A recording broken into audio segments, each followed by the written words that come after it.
So Brittany left this like multi-tier comment on one of the episodes, and I wanted to highlight it because it reminds me of how much I love the audience that I've curated on this channel, because you guys are so quick and you understand characters in a way that just fuels me. Because I didn't talk about Justine a lot. I didn't really like go into detail about how she feels about things and how she mentions things, and she's kind of in the background always, and yet there's so much insight. I highly suggest you go read all the comments. First of all, just a quick correction. It's not just Justine who helps them get passports. It's a multi-person effort that's led by Isabella Gardner, who is actually a real person and who is a friend of Barbara's, who Barbara continues to write to. I think Justine Devier is a more realistic interpretation of what life was like for women at this time. Especially upper class women who were born into these like dynastic families. Like the Deviers are kind of up there with the Vanderbilts, the Rockefellers, the Carnegies. And a lot of those women were married off to men who didn't like them. But those men either had titles or they had a lot of money.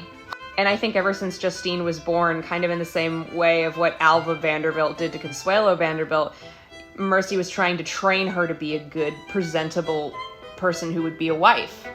Which I think has led to some kind of neuroses in Justine. I think she's naturally a nervous person who wouldn't be being raised with a mother like Mercy Devier.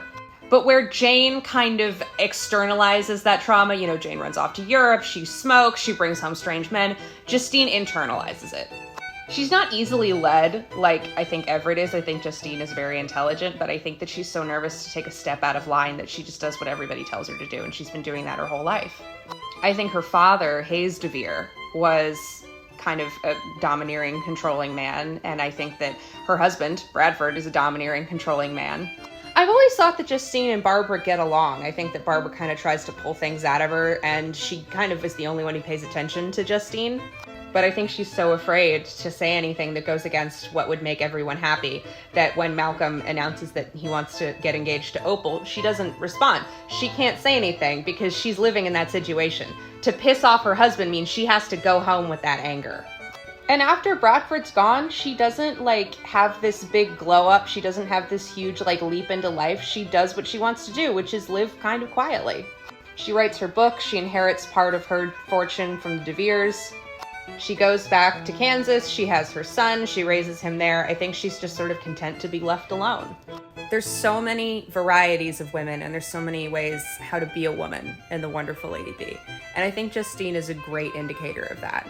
You don't need to pick up a sword to be a hero. Sometimes it's just getting yourself out of a toxic relationship and helping your friends. And then you spend the rest of your life learning who you are, what you like, and living that way.